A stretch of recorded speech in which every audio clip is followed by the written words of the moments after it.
Hello and welcome to everybody on Cloud Fitness. So in today's video, we are going to talk about a very important topic in Spark, which is nothing but the join strategies in Spark. This is like a really important topic because in case you're looking for, in case you're looking to optimize your job and you are trying to do a lot of joins in your, Spark job, in that case, you should be very well aware about the internal algorithm that Spark will choose to do your join, right? So that is why we have this topic for today, which is join strategy. And what exactly is join strategy?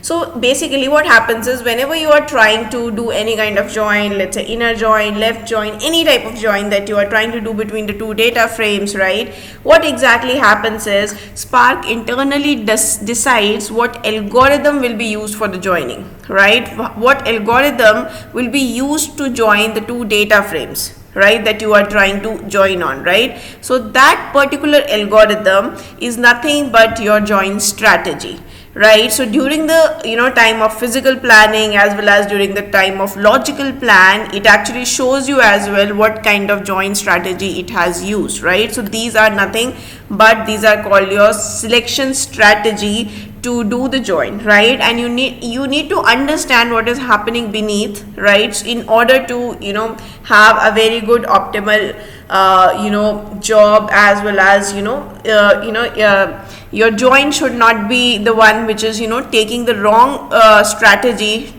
Your join should not be taking the wrong strategy, which would in turn increase your execution time, and it will be like very heavy operation on the executors as well, right? So there are a couple of join strategies which you should know about and how do they function. We are going to see it in the Databricks portal as well. So typical, there are 5 types of join strategies that we have. The very first one is broadcast hash join, and then you have something called a shuffle hash join, then you have something called a shuffle sort merge join. The fourth one is your Cartesian join and the broadcast nested loop join. So these are the typical join strategies that Spark functions on, or which Spark can choose from. Now how do they function, how everything happens, we are going to see in the Databricks portal now.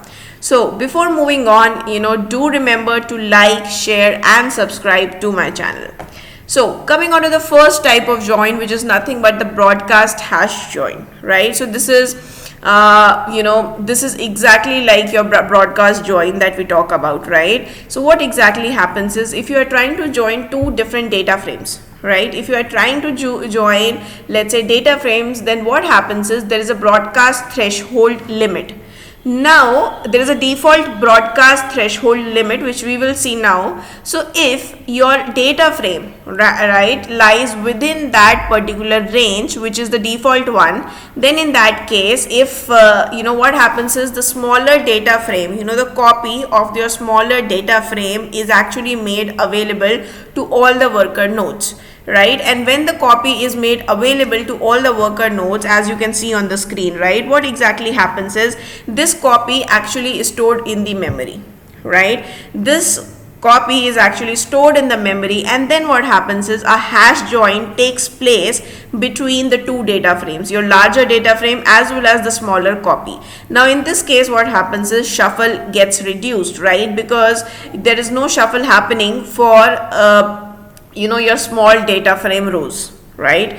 No shuffle is happening to fetch the rows from your small data frame, because copy of your small data frame is already available at the worker nodes, right? Now this copy is actually used to do a hash join between this copy as well as this large data frame. This large data frame is nothing but the second table or the second data frame that you're trying to join. Now in this case, there will be no shuffling happening, because the two tables which you want to do a join on, they are available on the same node, right? That is why the data is already available on the same node. That is why shuffling is not there, right? So this is nothing but your broadcast hash join. Now we will see the practical implementation of it, what are the benefits of it, and the few features of this broadcast hash join. So when I talk about broadcast join threshold, right, so you have to understand that if you, in case you want to use this broadcast hash join, right, what exactly happens is what you are trying to do over here, you are trying to take the smaller data frame and then you are trying to make a copy, in memory copy of that data frame on each executor or in each worker node, right? Now if this data frame, there has to be some size or some threshold of this data frame to work out, right? Because if this data frame is not small enough, right, and this everything is getting stored in memory, what will happen is, if this data frame is of larger size than the limit, right, then in that case you will get out of memory errors, right? You will get that error. Now to check, the default size, you have something called as Spark config, right? Using the Spark configuration, you have to actually check, spark.sql auto broadcast join threshold. So you have to check this, what is the threshold limit over here. You can change this limit as well, right? As per your workflow, you can change this limit. Let me just run this cell and let's see what exactly is the limit. So you can see that by default 10 MB, right? This is equivalent to 10 MB. So this is the by default size, right? So if you have a data frame which is less than 10 MB, right, then what will happen is automatically they will get broadcasted, right? Because your threshold is 10 MB. Now if you have something which is greater than 10 MB, then maybe broadcast join by default may not work over here, right? Because your auto broadcast join threshold is 10 MB. You can change it as well, right? You can change it as well. Now let's see how we can change it. Let me go little.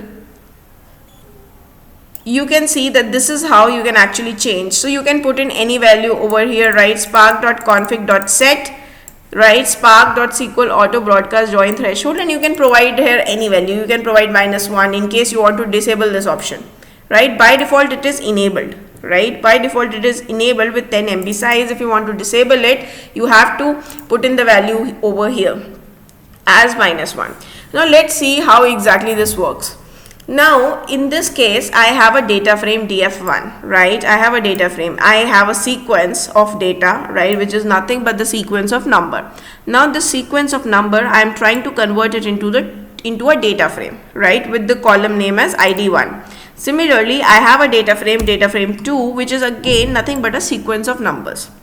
And then what I'm trying to do, I'm just trying to convert it into a data frame with the column named as id2. Now you will see that you have two data frames created over here, df1 and df2, right? Now this is how I can actually join, right? This is how we join the two data frames, right? So I have this value, the final data frame that I get is df join, and df1 dot join df2 on id, right? So this is how you can actually join. Now when you join it, let me just run this particular command. So this is how you can actually do a join, a normal join. This is how you would do, right? And then if I want to see what is the execution plan of this particular data frame, right? So how do I write that? Data frame dot query execution dot execution plan, right? So now just let me run this. Now moment I run this execution plan, I already told you that during execution plan it tries to check the best algorithm used for joining, right? Now if you see over here, what happens is it actually tells you, right, that it is trying to use broadcast hash join. If you see over here, right, it is actually trying to use broadcast hash join, and it has explicitly mentioned it over here.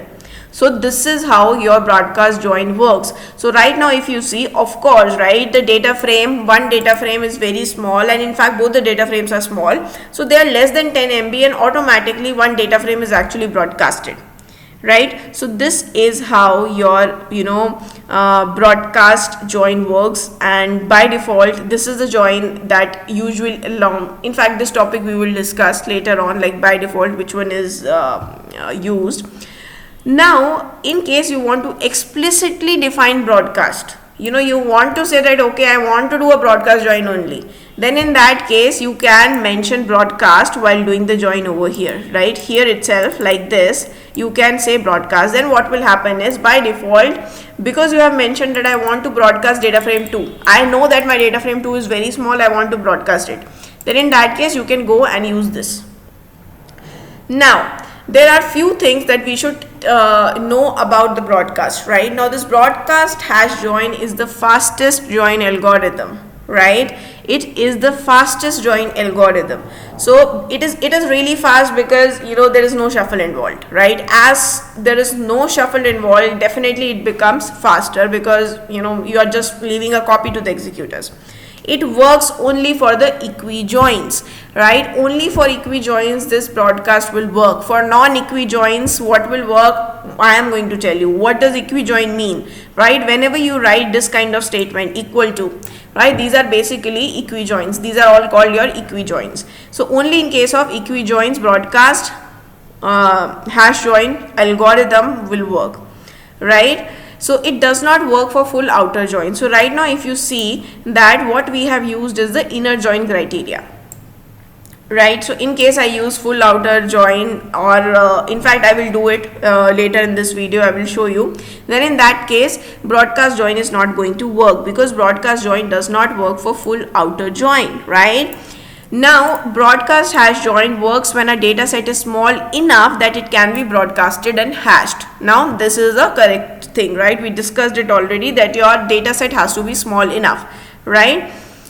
Now it will not work if you are trying to broadcast a data set which is very big, right? If you are trying to broadcast a bigger table, if you are trying to broadcast a bigger data frame, then in that case it is not going to work, right?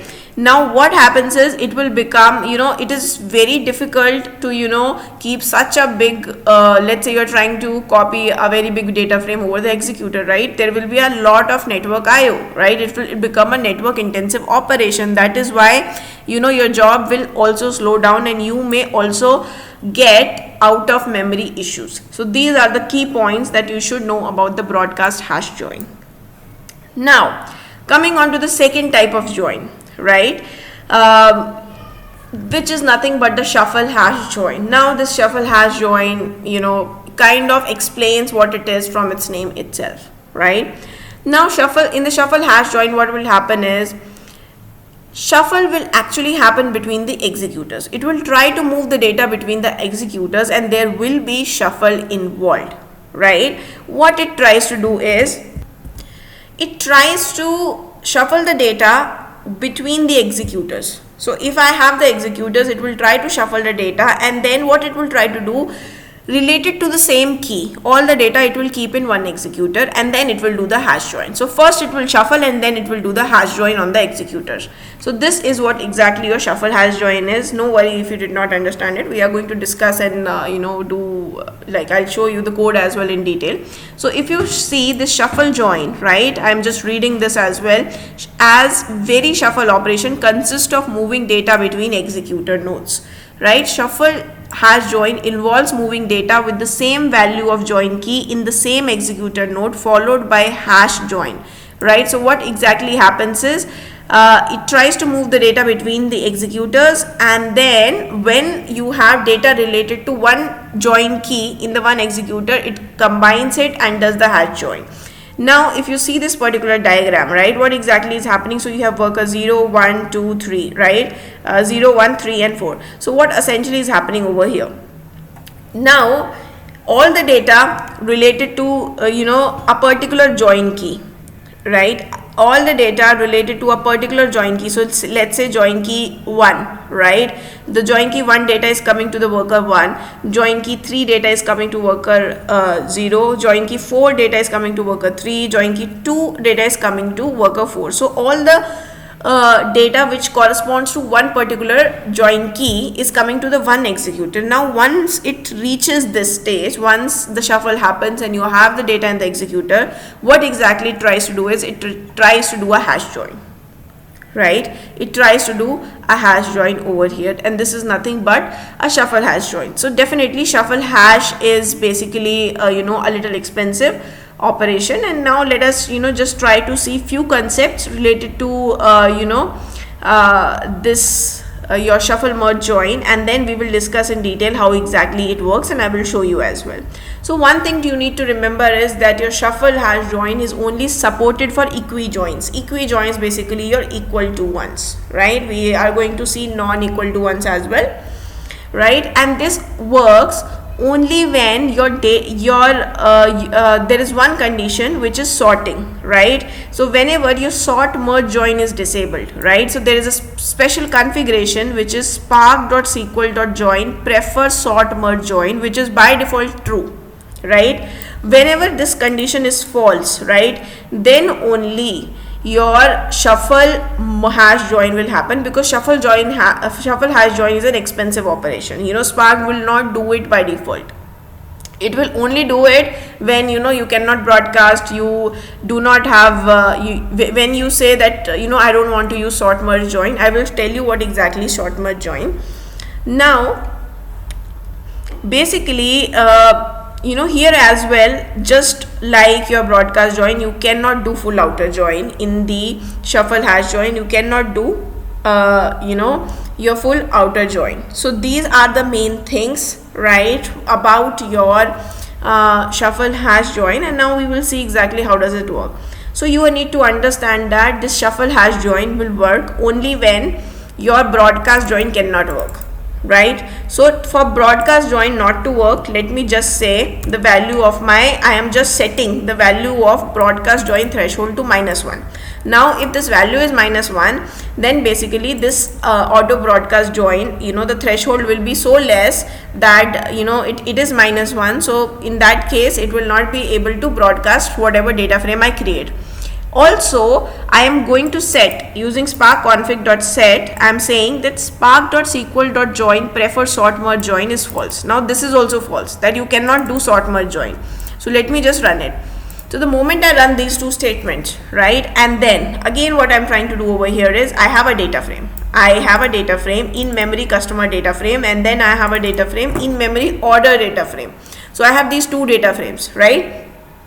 The first data frame has ID and login, and the second data frame has ID, customer ID and amount, right? And then what I'm trying to do, I am trying to do a join, right? Join using the first data frame dot join, second data frame based on customer ID and ID, right? And I'm trying to do a left join.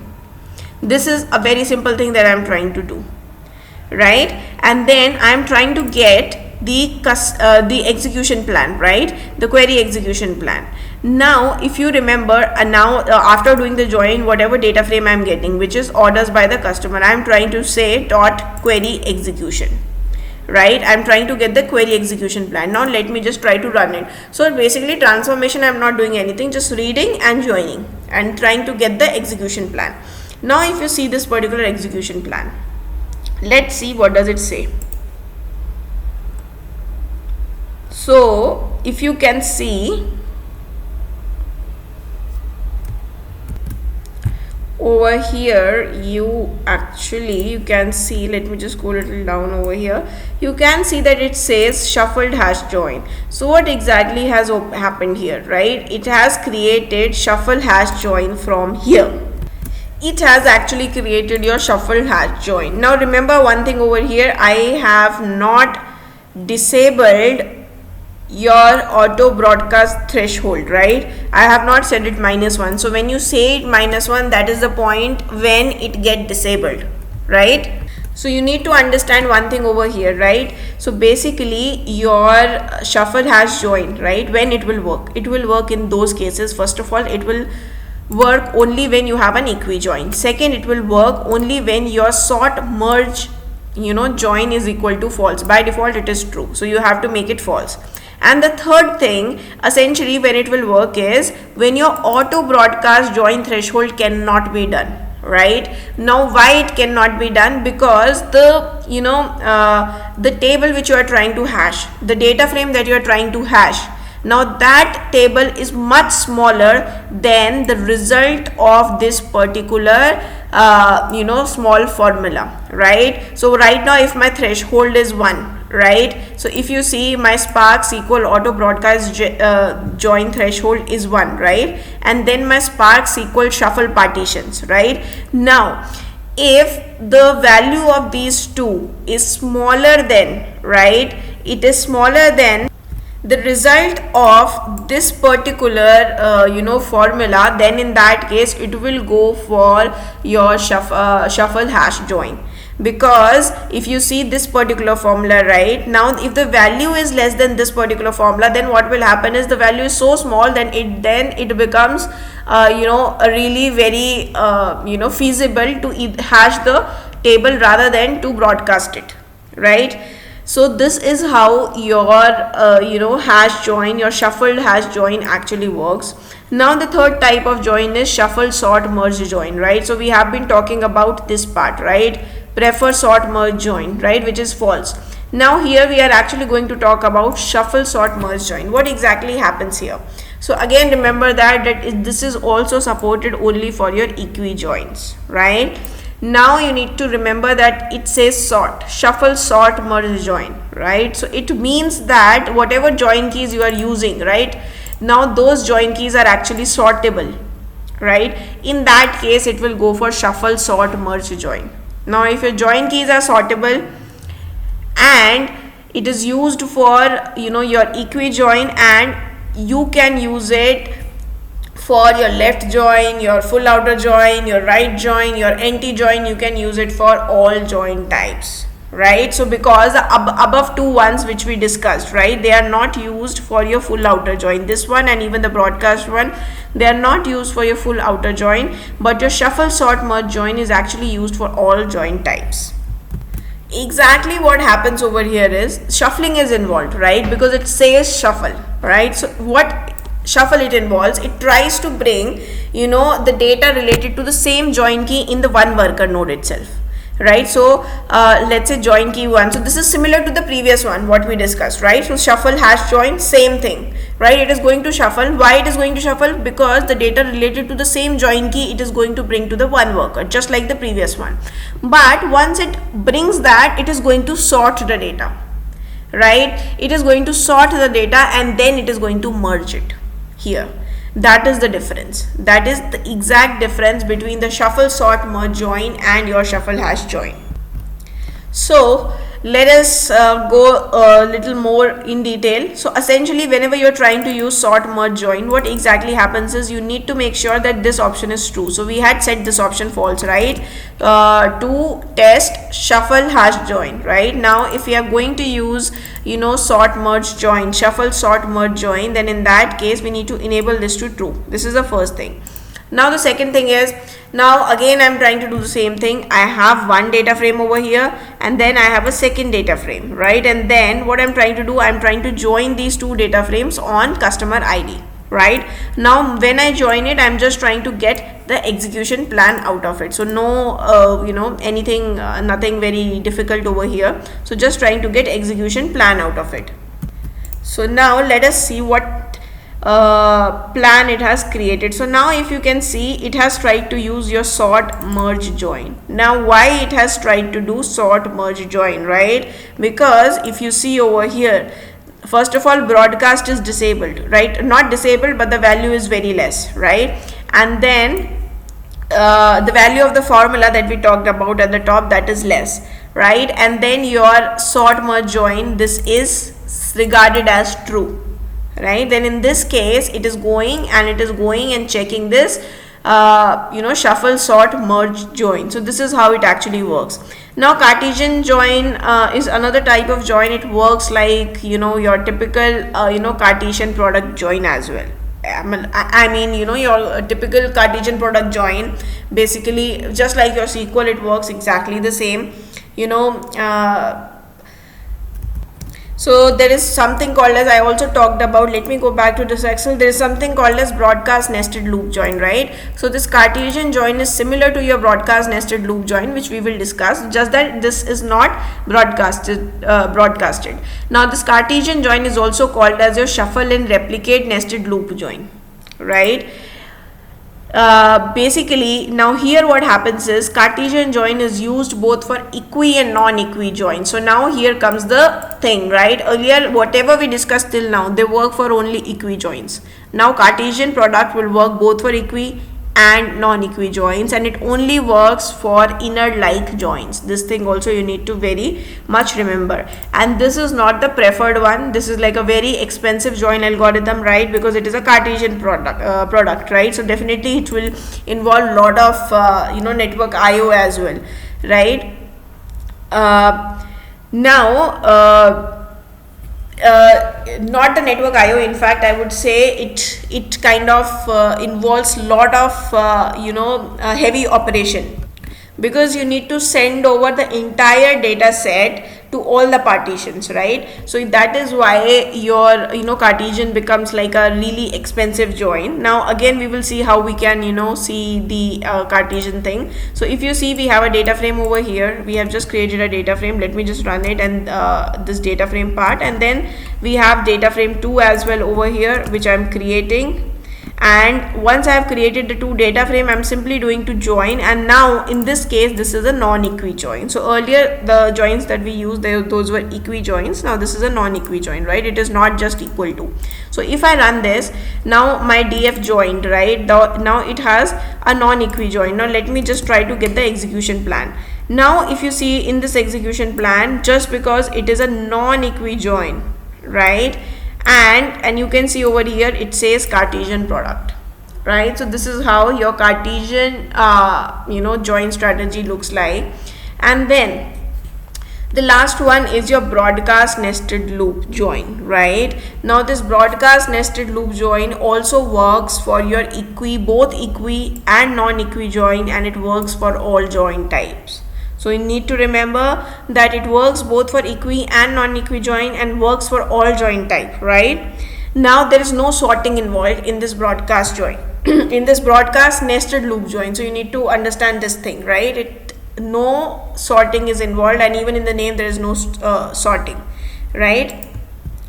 Now here what exactly happens is a broadcast happens, right? The entire data set will actually be broadcasted, and then what happens is, for let's say you have two data frames. Now the data frame is broadcasted, and each particular value of one data frame will try to join with each and every value of the second data frame. So that is why, since it is kind of a loop that is happening, each record of data frame 1 is trying to join with each record of data frame 2, right? So there is a loop kind of thing that goes on, and it becomes like a really slow nested loop join. That is why it is also called as your broadcast nested loop join. It is broadcasted, but it is a nested loop because it tries to join each and every row of a data frame 1 with each and every row of your data frame 2. Right now again you have to kind of make sure that your threshold is enabled, because you are trying to use broadcast over here, right?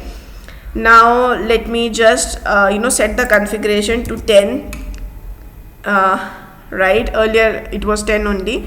And then let me check if prefer sort merge join is true or not. By default it is true only. And now if you see, I have my data frame 1, and then I have my data frame 2, and then I'm again simply trying to do a join between them, and again it is a non-equi join. Now in the previous case, the value of that broadcast was less, right? The value of the formula was quite less, right? Now in this case it will not be less, because I have made it back to 10, right? This value I have made it back to 10. Now if I go down and if I run it, right, and then I try to get the execution plan of the join, now you will actually see that this execution plan says broadcast nested loop join, right? Now this is how exactly your plan works, right? Strategies work. Now you would become like, I understand like this is a confusing topic for sure, because all the names looks pretty similar and you don't know what is happening in the background. How would you know which join to use, which join not to use, what join Spark will use, right? So those are the small things, but for that we do have data points, like we'll discuss now. Like by default, let's say you don't know anything. Now by default, what kind of strategy will Spark use, right? Now for that we need to, you can simply in fact, even with the way I have run this particular notebook, right, you should have understood by default what is happening, right? You can actually maybe re-watch this video, slow it down a little bit, because I think I really speak a little faster. So you can slow it down a little bit and start writing with pen and paper. You will actually understand how it is happening. So the very first thing is two types of joins you have. You are trying to do a equi join, or you are trying to do a non-equi join, right? I have shown you both. Now whenever you try to do a equi join, right, and broadcast hash join is supported, as in like you have not disabled this particular part, right? Spark config.get, right? If it is equal to the default value of 10 MB and your data frame lies in that range, then by default broadcast hash join will be used by Spark. Now if you have disabled broadcast hash join, right, sorry, in fact I should not say disabled. Now if your broadcast hash join cannot happen because the value of that formula, the number of shuffle partitions into your value of that broadcast variable, auto threshold broadcast variable value into the shuffle partitions, if that value is actually less, right, then the data frame that you are trying to join, right, in that case, and merge sort is not disabled, right, merge sort is not disabled. Now if you see, this is the merge sort that we were talking about, right, this merge sort join config, right, and if it is not disabled, then in that case sort merge join will happen, right? And in both the above two cases, if both the above two cases are not satisfied, the value of that formula is coming less, or your sort merge join cannot happen because the IDs cannot be sorted, or you have disabled that particular option, then in that case shuffle hash join happens.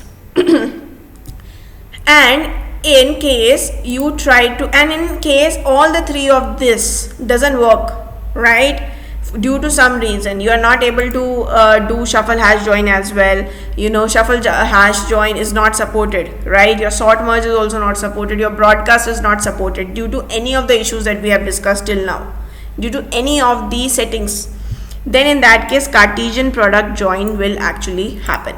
So this is the flow: broadcast, sort merge, shuffle, Cartesian, depending upon the settings that you have, right? This is how it actually works. And even broadcast hash join is the fastest, then comes your sort merge, and then comes your shuffle hash, and then comes your Cartesian product in case of equi join. But remember, in case of sort merge and shuffle hash, sometimes even shuffle hash is little better to take rather than the sort merge, because sometimes what happen is the value is so less, the size of the data frame that you're trying to do join on is so less that it doesn't make sense to broadcast as well. Then sometimes even shuffle hash can go. But yeah, ideally broadcast, sort merge, shuffle hash and Cartesian, this is how it goes. Similarly, in case you are doing not equi joins, right, in non-equi joins we have discussed only two strategies: broadcast nested loop and Cartesian product. Now broadcast nested loop is a better one rather than the Cartesian product, right? Now in case your broadcast hash join is supported, in case you have not disabled that value, or in case the broadcast threshold is not very less, then in that case broadcast nested loop join, this strategy is followed in case of not equi joins. Otherwise your Cartesian product is actually valid. So these are the join strategies in Spark. I understand this is little difficult, and even there are there are exceptions in this case as well, but this is the overall picture how it works, and I have also shown you the demo on how you can actually see it. So I hope you like the video, and do remember to like, share and subscribe to my channel. So thank you so much for being till here.